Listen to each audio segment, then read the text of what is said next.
Do you remember what drew you to acting and performing? I have to say, Aaron, I think that people are kind of born like that. I don't think that suddenly someone who would have worked in the bank most of their life decides at the age of 6 that they want to be an actor. You find kids are singing, as their mothers are grocery shopping with them, and they're interested in being in the plays. And in grammar school, they said, we need someone to play Christopher Columbus, and I'd raise my hand. They'd just say, you're a girl. That's okay. I can do it. I just always wanted to act, and I just wanted to take acting lessons. I don't remember any shift like anything else, and I just think that's common. And then I had an acting teacher, and I would do community plays as a child, and very comfortable on stage. I'd cry on cue and never thought that there was anything that was difficult about it. And then when I got to be 14, 15, I would do summer stock. I would pick up all the half-eaten hot dog rolls and the old pop glasses and throw them away and clean the toilets. And then they'd give me one role in the summer stock theater shows of the summer. So that's, I just don't remember wanting anything else. In fact, when I was in college, since I was so excellent at writing and at literature and English, I had teachers say, you should be a writer, but it just never, and I've written about 5 movies that were made into movies, and I wrote a movie that went to Sundance, and I love writing very dearly, but nothing could keep me from going to New York to try to get on Broadway. And you got on Broadway, I believe it was in the late 50s?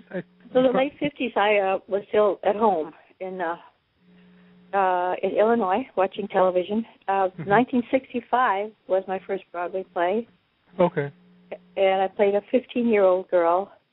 Yeah, in New York. I did a Broadway show called The Playroom, and I played a kind of a, I guess you'd have to call her a mixed-up 15-year-old. And I was nominated for a Drama Circle Critics Award as Best Actress.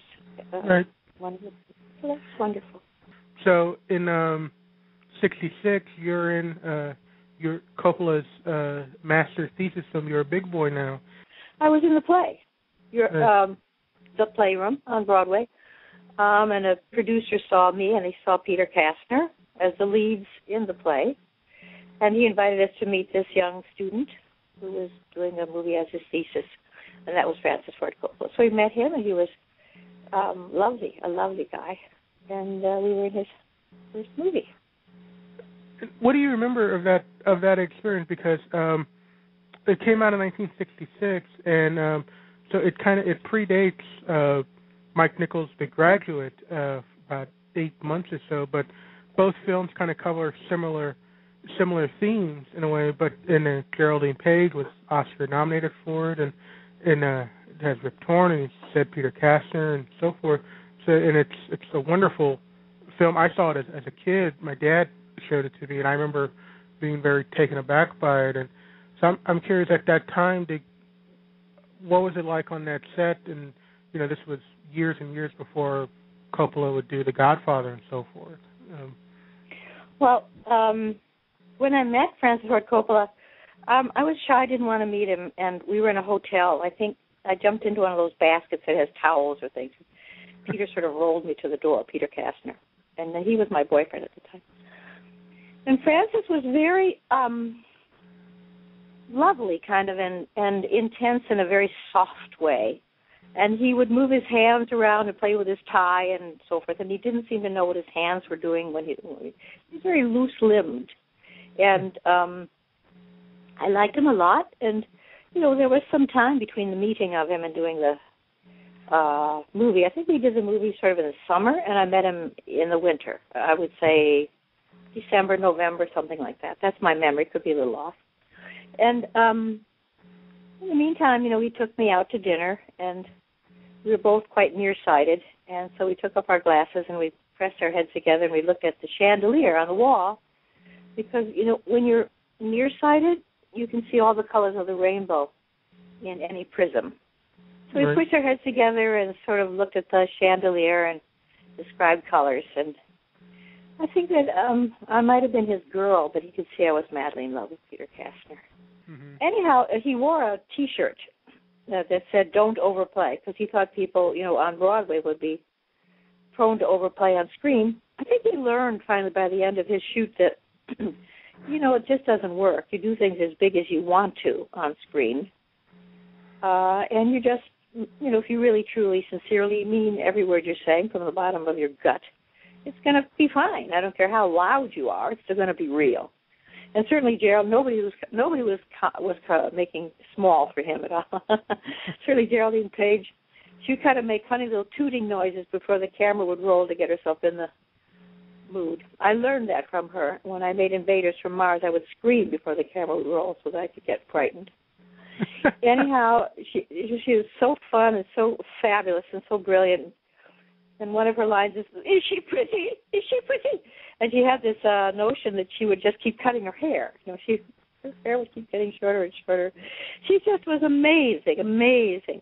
What was the machinations from You're a Big Boy Now to you getting into Easy Rider, and what was that production like? So I did this television show and that television show, and this play. I did some plays. Just like your ordinary actor thing. The thing that was interesting maybe is that I, at that age was supporting myself and trying to find ways to get on sets in buses. I couldn't drive. I didn't have a car, and I'd never driven in my lifetime, and I had my agent driving me around, and I would do these television movies. And I knew Henry Jadwin. I'd known him in New York, and it was because of Henry that I came to L.A. Because he had an agent, Kevin Castleman, see me in the Broadway show and assigned me at this very famous restaurant, the Something East, upstairs East, the Sardi's.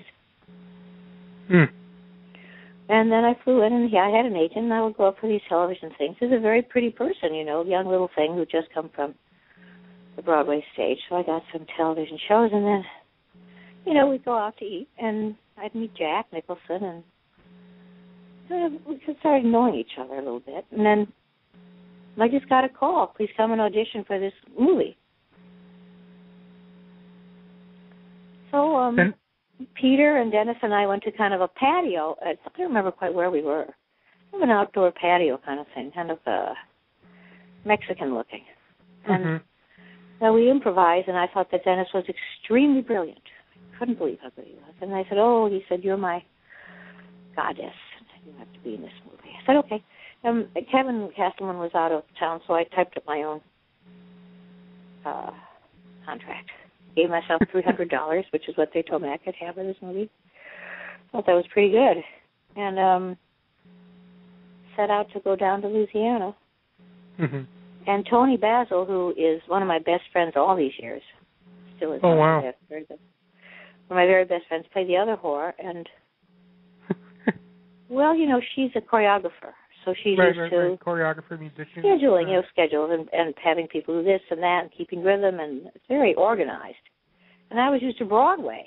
I mean, I had not only done that Broadway show. I'd been working in off-Broadway shows for 3 years at that point. So we were shocked. I mean, we just couldn't believe the disorder. I mean, Dennis would make up things as he went along, and maybe we wouldn't do anything. We'd sort of lock us in antique stores in the night, and we just got the giggles. Tony and I used to have this terrible case of the giggles all the time.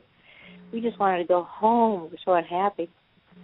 But I did observe that Dennis was extraordinarily intense. He had very great intention. I have said this before, he had enough intention to walk right through a wall. He was going to get that part of life down. He was going to shoot that aspect of the culture of that time. He was going to do it, and nothing was going to stop him in this world. And he knew he was improvising. He knew he was making it up as he went along. But that's what he did. And he, with his magnificent spirit, imagination, intention, he started a whole new era of filmmaking because, people were really doing what they were doing when they were doing it in that movie. They weren't acting. They weren't, they were really doing it. And So it ended up being a great movie.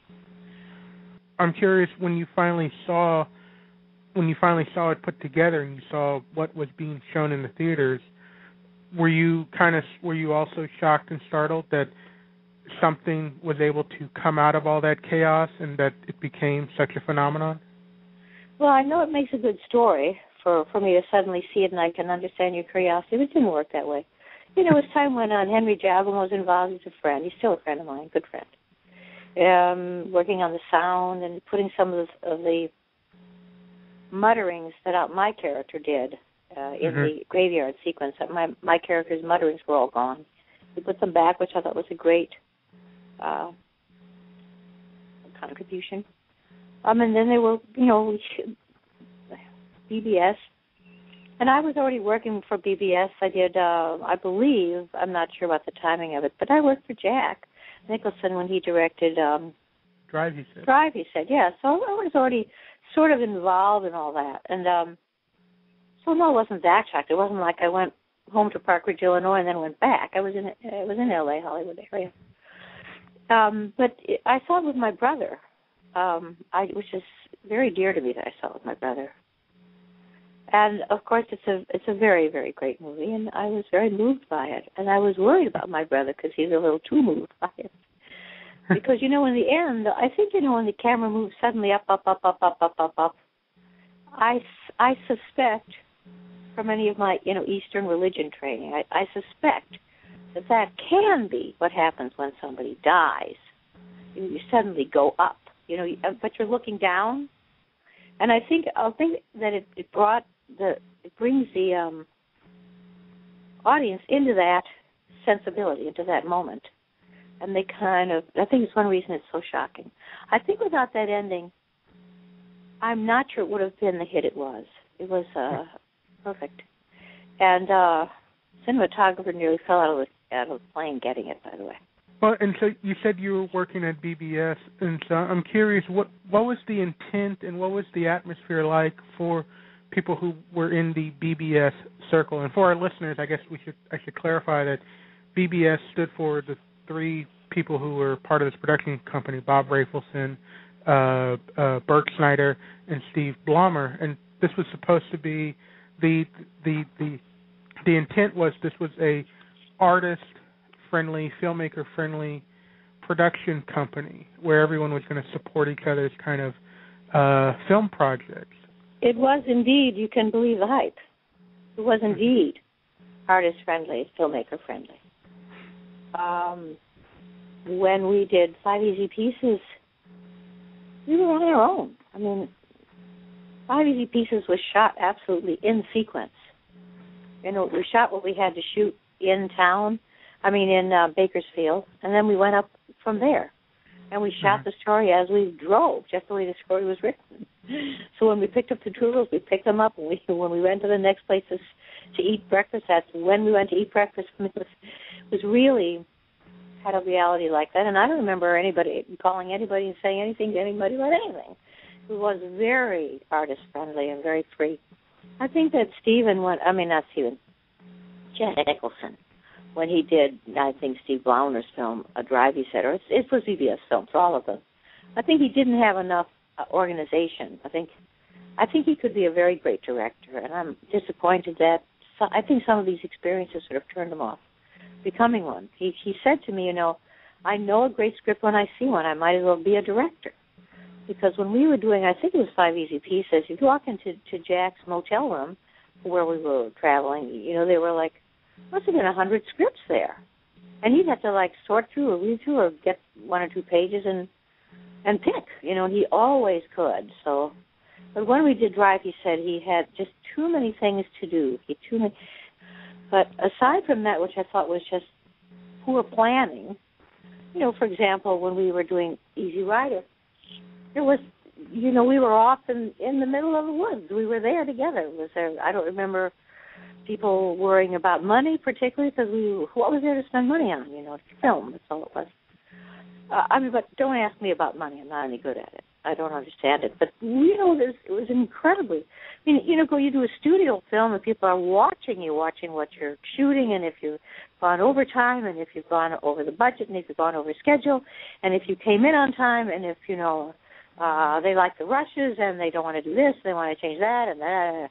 None of that. Absolutely none of that. Where you're off on your own. Now, that is good things and bad things, but essentially, obviously, good things, you know, because Rafelson took her script, which was brilliant anyway, and just made it what it was. That was what you got. You got the real story.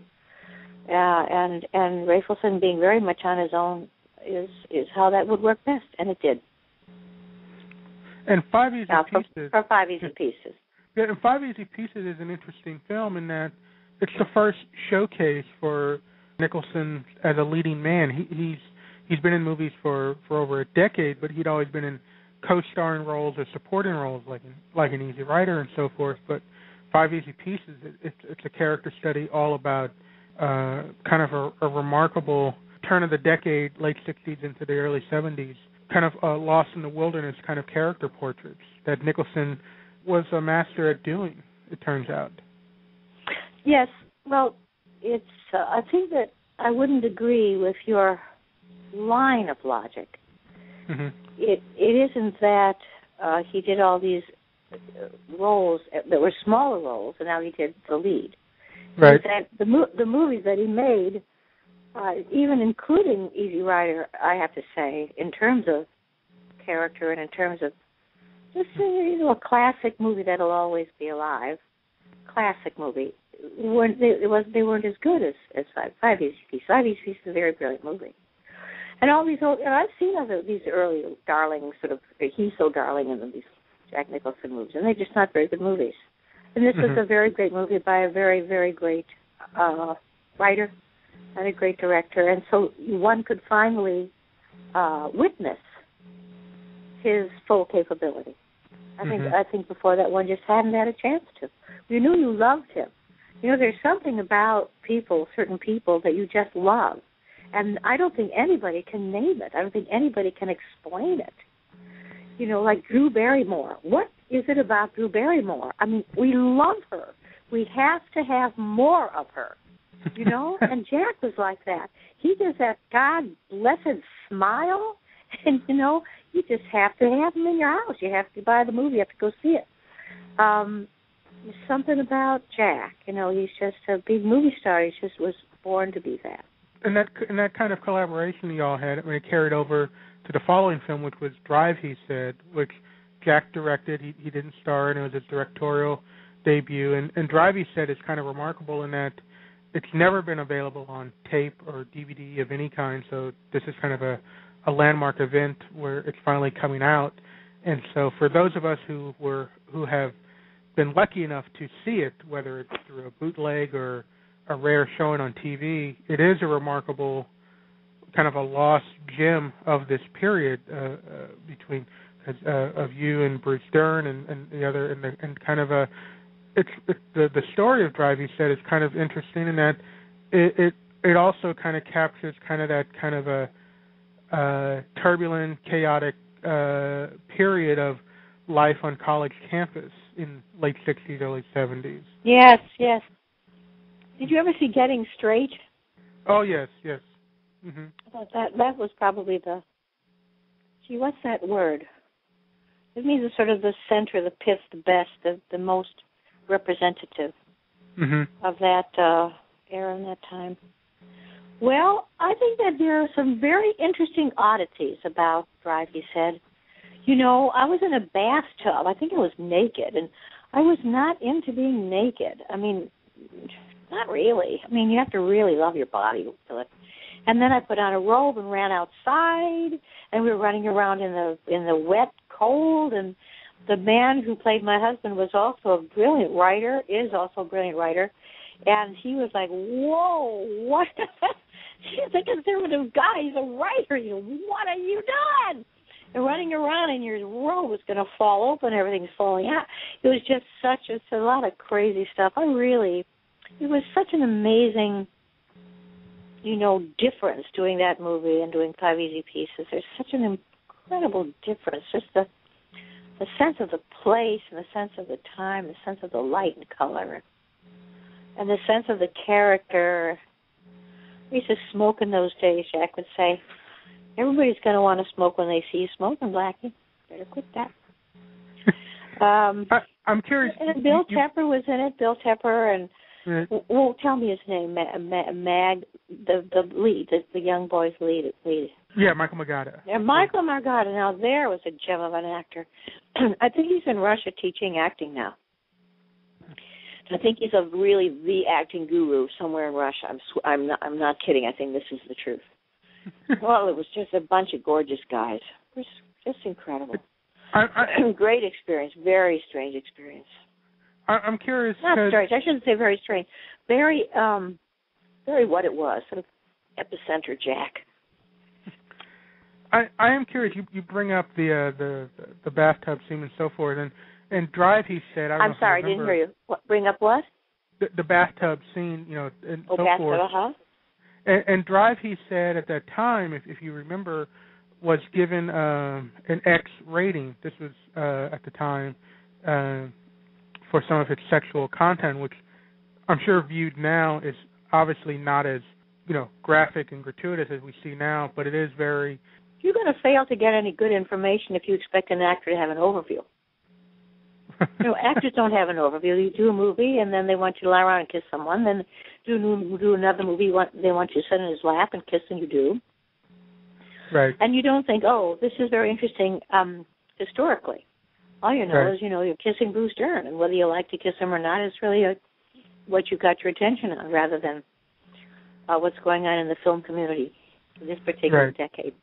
What do you remember? Do you remember anything, I guess, anything that stands out during this BBS production period of your life? Because obviously it didn't last forever, but the legacy of these films has lasted. So I'm curious if, when you think back at this kind of 5-6 year period of your life, what comes to the surface? And I remember doing Five Easy Pieces, and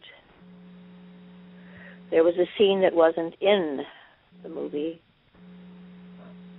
that was shot, that we rehearsed in the bedroom with Rapelson, Jack and I, in a bed, just because we were sitting there and talking. Right. And what I had used was for the character, for the scene, was something that I'd learned some years earlier when Peter Castor and I were also sitting in another bed in New York City, and he had something to say to me that was a confession. And when he confessed it, he put one hand over one half of his face. And as an actor, what you do is you go around and you sort of make, you memorize things that you can use later.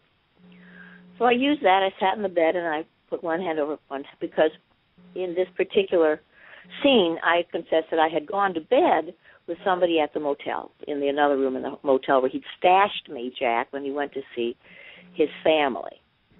He just stashed me away there, which I think was great, because I don't think the character should have done that, and I'm glad she didn't in the movie. But in the actual screenplay, she did. So I put one hand over one side of my face, and luckily the eye that wept was the one that was not covered. And I was just confessing to him and talking, and he so flattered me. He said, "You've got so many moves, Blackie." He so improved my confidence. He's an extremely generous spirit and a great, great spirit. He's a great person. And so Five Easy Pieces and working with Jack really made me a confident actor. It was a very beautiful beginning for me because of the confidence that he installed in me, and probably part of that, the birth of that, is the confidence that BBS had in him. Well, before I let you go, I got to ask one question of one of my all-time favorite movies, and since I have you on the phone, I got to ask if you could tell me any story or any anecdote of making Nashville. Well, Nashville was heaven, and Five Easy Pieces was heaven, and each of them had a similar great, serene joy, but it's not exactly joy because that's kind of bouncy. This is just heaven. Doing each of these movies was the most wonderful experience. Everyone was just beyond. Everyone was unbelievable. All these people were so incredible. Mm-hmm. In Nashville, we were really a family of people, and he creates that, I think, with his cast. Somehow you're so safe. It's like this big party. Nashville was just a big party, not a place, in the best sense of that sensibility of enjoying one another's company. And I think it's, he has certain predilections, Robert, or had. Of course, I always think people continue after they die and they come back and they make movies again. I kind of think that. Or they make music again or whatever. Anyway, we didn't remember where the camera was. We didn't remember where we didn't remember we were being, you just didn't remember that you were actually on film half the time. You just kept improvising. Mm-hmm. And you were in character and you kept improvising, and then what happened, happened to your character. So it was an extraordinary experience. And then you would work with him again. I was standing backstage, when you start talking, you don't even. I was standing backstage, fluffing out my gown, before I walked on stage for the Grand Ole Opry, and really, I didn't remember there was a camera watching me. I didn't know that was going to be a movie, and I just happened to say to these little boys, were I'm going to be president, because that's how this character would think. It was a very great time. And and you were lucky enough to work with him again on Come Back to the Five and Dine, Jimmy Dean, which was, also a big film for Cher and her, really, really taking off in acting. Yes. Which is unfortunately not available on DVD or tape, but hopefully one day it will be, because that also is a remarkable Robert Altman film and a totally different Altman film than Nashville. Yes, it was strictly the play. It's exactly the play. So, of course, it wasn't improvised at all. The thing about Nashville, to go back to that just for a second, I was going to say that he has these predilections. He likes the messiness of life, the chaos and the idiosyncrasies of people, and how it's unpredictable and you don't know what's going to happen. And, he loves to have movies sort of imitate that part of life. It's funny, it's off, it's odd. Mm-hmm. And that's what he gets. When I saw MASH, I thought, oh my God, they're interrupting each other. But of course they're interrupting each other. People do interrupt each other. People always interrupt each other, except maybe you, Aaron. And so why shouldn't that be on film? And so, of course, he mic'd everybody so that each person had their own channel. So if you got interrupted, you could just print it all. I mean, you could just record it all. It would all be there. You wouldn't lose anything anybody said if somebody else started talking in the middle, because they had their own sound channel, everybody. He created that, the new kind of way of looking at making movies. And I just think he's the greatest. I love him.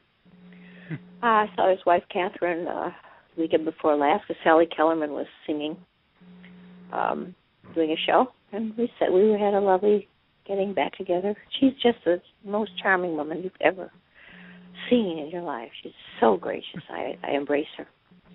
And now, what were you going to talk about?